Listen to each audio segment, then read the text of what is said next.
이렇게 그게 무관심해서 문제인데 적당한 선에서 하는 게 제일 어렵죠. 근데 이제 연말이잖아요. 이게 연말인데 이제 요 얘기 너무 무거운 거니까 조금 이렇게 덜어내요. 저는 이제 청년들을 살짝 이제 넘어갔지만 아무래도 지금 채널 구독자분들, 가족분들은 그래도 아이도 있으시고 연배도 있으실 수도 있고 그런 분들이 조금 많으시면 이게 제일 중요한 것 같아요. 보면 이제 목사님한테 많이 기도도 부탁드리고 막 하잖아요. 제가 봤을 때는 이렇게 마음의 아픔도 있으시고 힘든 것도 있으시고 상처도 있으시고 이 고난을 대하는 어떻게 보면 실제적인 자세 있잖아요. 어떻게 하면 좋을까요? 이게 마음 깊이 너무 깊은 상처가 있고 힘이 들어요. 그러면 내가 그 고난을 대하는 자세를 어떤 식으로 이겨내야 되고 이것도 같은 맥락에서 네. 이야기가 될 수 있는데 지금 여기 우리 방에 들어와 계시는 분들 중에서도 이제 지금 어려운 시련 가운데 있는 분들이 있어요. 제가 개인적으로도 알고 있고 가장 것은 자세라 그랬잖아요. 자세. 네. 그러니까 어쨌든 이 모든 것들의 주관자가 하나님이시고 주권이 하나님께 있기 때문에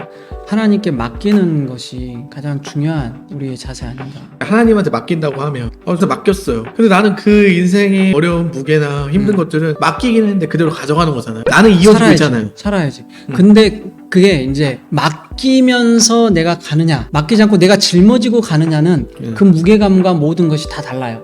기운이나 모든 내 어떤 태도나 행동이. 그러니까 내가 짊어지고 가는 거하고 하나님께 맡기고 가는 사람의 그 태도와 행동과 삶의 어떤 모습이 다 달라요. 표정부터 달라. 그러면 예를 들면 그런 거죠. 문제가 있어요. 이걸 내가 그냥 끙끙 앓고서 혼자 이거를 이겨내려고 내 힘으로 이겨내려고 살아가는 것과 아니면 그래 내가 나한테 이 짐이 그대로 있어. 하지만 내가 기도로서 계속 이 문제를 하나님한테 맡기고 있어.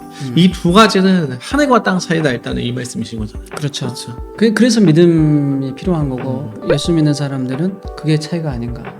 그러면 세상 사람들하고 여기서 그러면 한 스텝 넘어가서 이쪽에 있다고 봤을 때 내가 갖고 있는 인생의 무게를 하나님한테 어쨌든 맡겼어요. 그리고 현재 삶도 어렵지만 살아가고 있어. 근데 여기서 내가 그 가지고 있는 마음의 짐을 조금 사실은 맡겼으니까 덜고 싶은 마음이 있을 거 아니에요. 그런 이제 지혜로운 방법을 좀 알고 싶어요. 맡기는 방법? 맡기고 내 마음도 후련해지거나 후련해지는 조금이나 가벼워질 수 있는 그런 방법들 실제로 많이 도움이 되시지 않을까 싶어요. 뭐 너무 이야기일 수도 있는데 저 같은 경우는 이제 그런 삶의 짐이 있고 힘들고 그럴 때 하나님께 기도하면서 말씀 붙들고 찬양하면서 이렇게 살았던 게 물론 그게 FM이지만 그게 가장 저한테는 맞았던 것 같고 그게 가장 힘이 됐던 것 같은데 근데 모두가 다 그렇게 처음부터 될 수는 없는 거고 처음부터 그렇게 우리가 하나님을 믿고 의지하면서 그렇게 갈 수는 없잖아요. 그렇게 하고 싶어. 근데 내 마음대로 안 돼. 그렇게 살아야 된다는 걸 알아. 하지만 안 돼. 그게 우리 이제 가장 큰 과제잖아요.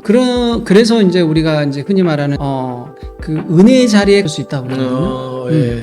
은혜의 공간 또 은혜의 자리를 내가 자꾸 사모하는 게 중요하다. 그 어떤 사람에게는 그런 의지조차 없을 수도 있어요. 그러니까 이제 특히 우울증 환자라든지 그런 어떤 무기력한 그런 공황장애나 여러 가지 정신적인 질병을 안고 있는 사람들에게는 제가 실질 가족 중에 그런 경험을 한 사람을 또 경험했기 때문에 그 사람한테 뭐 기도해라 말씀 붙들고 찬양해라 하나님 말씀 읽고 뭐 찬양해라 한다고 해서 그렇게 되어지는 게 아니거든요. 마음은 원이로되 육신이 약해서 안 된단 말이야. 그러다 보니까 이걸 어떻게 해야 되지? 라는 생각을 하지 않을 수 없어요. 근데 그때 우리가 해야 될 가장 중요한 태도는 그냥 입을 다물고 있으면 안 된다는 거예요. 그러니까 우리가 내가 죽게 생겼어. 그럼 어떻게 해요? 우리가 물에 빠졌어 내가. 죽을 것 같아. 나오려고 발버둥 쳐야지. 발버둥 치는데 어떻게 해요? 수영을 하면 소리를 지르면서 살려달라고 막 네, 외치겠죠. 그렇죠. 주위 누구 없냐고. 나 좀 살려달라고. 그 액션이 중요하다는 이야기예요. 그러니까 그 액션이 그러니까 나 아프다고, 나 힘들다고, 나 고통스럽다고 그거를 누군가에게는 이야기를 해야 된다는 이야기예요. 내 가까운 가족이든 또는 하나님께든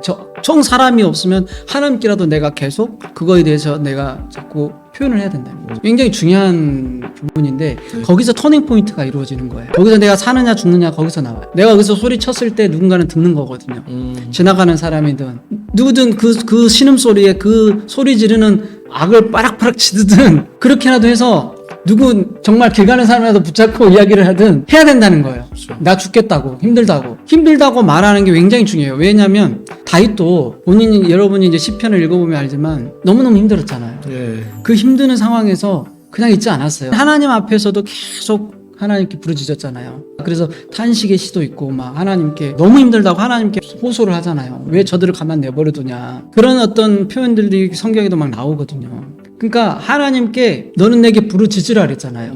먼저 부르짖어야 돼요. 자꾸 나에게 속에 있는 것들 털어놓는 그런 어떤 액션이 자세가 있어야 된다. 그럴 때 거기서부터 치료가 일어나요. 일단은 하나님이든 사람이든 누구든 내가 그 사람을 붙들고 일단은 표현을 할 때 네. 내 안에서 이게 치유가 일어나는 거예요. 정말 상담해 줄 수 있는 좋은 사람이 있으면 너무 좋고 아니더라도 이게 이제 상담학을 또 전공을 하셨으니까 그러니까 일단 신앙도 그러니까. 신앙이지만 그 상담학에서 나오는 그런 첫 번째적인 답이네요. 네. 그런 통로로 우리 기도회나 제 채널이 이제 쓰여지길 바라는 거고, 이런 상처로 얼룩진 사람들이 이 채널에 들어와서 그런 이야기를 들으면서 자꾸 자기 이야기도 하고 막 이렇게 힘들다고, 저 이런 어려움이 있어요, 저 기도해 주세요 막 하면서 소리를 질러야죠. 나 신음소리를 내야 그 사람이 아픈 줄 알지. 그 아픈 것을 가지고 이제 같이 기도도 해주고 거기에 대해서 같이 이제 나눔도 해주고 들어주고 그러는 거니까 일단은 말을 떼는 게 중요하다. 신음을 소리를 내고 뭔가를 표현을 해야 됩니다.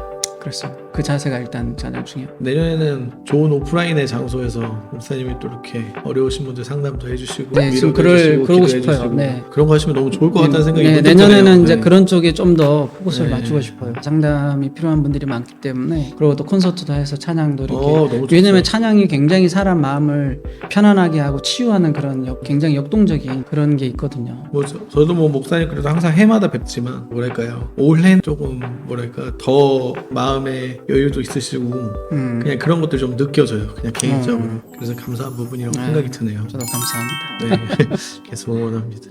다들 근데 또 비슷한 것 같아요. 그래서 이제 보시면은 힘드시고 어려우신 부분들이 있어서 많이 또 이 채널을 통해서 또 기도도 많이 부탁하시고 어려운 부분도 말씀하시고 이러고 또 이렇게 보시는 분들끼리 서로 위로하시고 응원하시고 격려하시는 모습들이 되게 너무 뭐랄까요, 볼 때마다 이렇게 되게 마음이 좋아지는 그런 기분이 들 때가 많아요. 그러니까 나는 심지어 그 정도까지 이야기를 할 수 있어요. 정말 힘들면 하나님한테라도 욕해라. 정말 하나님한테 욕이라도 해서 내 마음이 시원해질 것 같으면 해라 이거죠. 정말 할 데가 없으면 하나님이 그거 못 들어주시겠냐. 일반 사람들도 화난 일 있으면 그 사람은 들어 대신 이야기하면서 우리가 욕하는데 하나님 우리 친구 되시는데 그 정도도 못 들어주실 하나님이겠냐. 너무 하나님을 뭐 어렵게만 생각할 필요는 없다고 생각해요. 네, 내년에 찬양 사역에 대해서 콘서트 얘기하셨는데 뭐 그런 걸로 좀 계획이 있으신가요? 구체적인 계획을 따로 뭐 생각한 건 아니고 이제 우리 하던 이제 찬양팀 애들하고 여러 가지 계획들을 짜보고 싶고, 저 개인적으로도 찬양에 대해서 계속 하던 거 진행하면서 좋은 어떤 기회가 되면은 찬양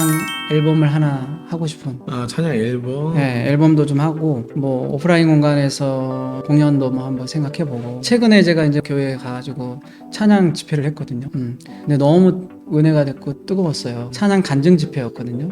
제 영상에도 나오긴 하는데 뭐 그런 부분들을 좀 뭐 기회가 된다면 더 잘 살려서 그런 기회가 있으면 꼭 찾아가서 찬양 공연도 하고, 아니면 따로 이렇게 뭐 공간을 마련해서 그런 어떤 시간도 갖고. 콘텐츠는 뭐 다양하니까 방법은 그런 거 생각하고 있는데 이제 여건이 되고 상황이 돼야 할 수 있지 않을까. 대학생 두 분 아니시냐고 했는데 아까 저 대학생이라고 할 때는 기분 좋았는데 두 명이라고 하니까 저 좀 선을 긋고 싶거든요.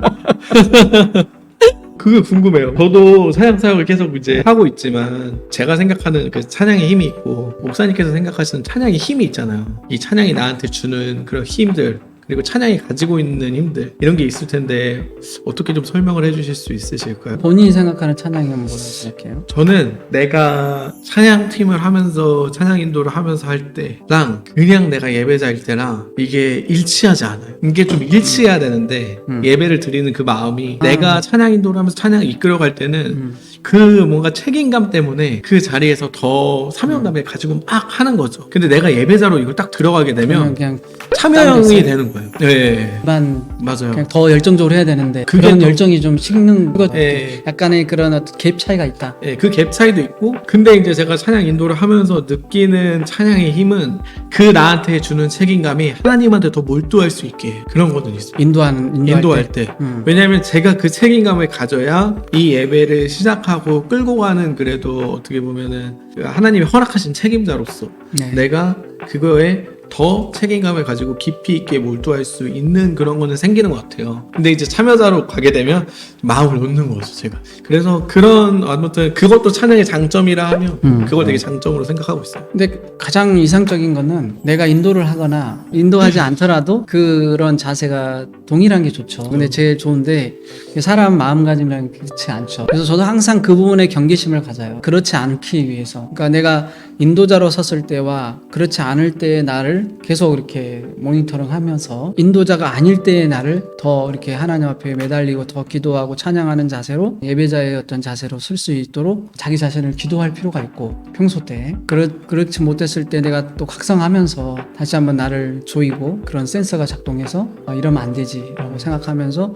마음을 다잡는 그런 훈련을 해야겠죠. 사람은 완벽한 사람은 없어요. 훈련해 가면서 자기가 다듬어져 가고 성숙해져 가는 거지. 뭐 처음부터 잘하면 뭐 다 슈퍼맨이죠. 그렇게 할 수는 없는 거고. 저도 사실 솔직히 말해서 기도회를 요즘에 하니까 기도가 더 많이 나오고 기도를 더 긴장하고 그 바쁘고 힘든 정에도 그러지 안 그러면 집에 와서 쉬고 싶고 그럴 때가 왜 없겠어요. 기도회가 있기 때문에 더 이제 그 기도회 때문에라도 그 저녁 시간에 하나님께 이제 기도하는 시간으로 이걸 채우지 안 그랬으면 저는 뭐 그 시간에 제가 일하고 오면 힘드니까 쉬고 뭐 제가 하고 싶은 거 하고 그러겠죠. 근데 그럴 때는 마음을 좀 놓을 수 있잖아요. 그렇지만 지금 이제 기도를 하니까 그 기도회 때는 또 그 기도에 더 집중하면서 이게 사역이 되다 보니까 그러긴 하는데 그렇지 않을 때도 평소에 그렇게 할 수 있을까? 그건 또 퀘스천 마크란 말이에요. 아 맞아. 그런 때 나는 또 계속 기도를 하냐? 그것도 아니에요. 그럼 내가 하고 싶은 일 하고 싶어지는 거지. 이제 저는 유튜브이기 때문에 또 그 시간을 활용해서 영상 막 작업하고 그럴 때도 많고. 근데 요즘엔 그 시간을 기도회로 지금 시간을 다 쓰다 보니까 영상을 막 이렇게 작업하거나 이럴 겨를이 많지 않은 것 같아요. 그래서 생각하시는 찬양의 장점은 뭔가요? 여기 지금 이야기가 하네요. 지금 라방울동에 제가 살고 있어요. 저는 찬양은 우리를 살린다고 생각합니다. 내 영을 살린다. 숨쉬게 한다. 호흡과 같다. 그러니까 예수 믿는 사람은 호흡을 해야 되잖아요. 우리 보통 사람 다 호흡해야 되지만 영혼의 호흡이 필요한 거죠. 근데 영혼의 호흡을 하게끔 만드는 게 기도고 찬양이다. 찬양하지 않고 살 수 없고 사무엘이 말했던 것처럼 기도를 쉬는 죄를 범치 않겠다. 쉬지 말고 기도하라. 우리가 기도의 줄을 놓지 않고 찬양은 또 기도에 그 곡조 있는 기도니까 찬양하는 거에 계속 우리가 소홀히 하지 않도록 하는 게 필요하지 않나. 그러니까 기도, 말씀, 찬양 이제 가진 어떻게 보면 그 특징이 다 다르겠지만 저는 이제 찬양이 기도와 마찬가지일 수도 있어요. 근데 그 찬양이 주는 그 이제 내 안에 감성적인 부분들을 신앙적으로 잘 자극해 준다고 생각하거든요. 그게 제가 생각하는 순기능이 아닌가. 그렇죠. 그게 이제 사람 마음을 여는데 굉장히 중요한 네. 역할을 하니까 음악이라는 게 또 그런 요소를 갖고 있잖아요. 그렇죠. 그래서 어떻게 보면 찬양 사역이 더 저도 지금은 사실 좀 많이 꺼져 있는 상태이기는 한데 그래서 사실 찬양이 그만큼 중요하니까 찬양 사역하는 사람들이 더 깨어 있어야 되고 더 많은 어떤 영권 이런 거를 훈련해야 되는 게 맞죠. 그래서 찬양에 대해서 이제 저도 내년에는 찬양 사역을 계속 이어갈 거니까 어떠한 방식으로든 그래서 어떻게 생각해야 되고 뭐 이런 걸 좀 한번 여쭤보고 싶었습니다.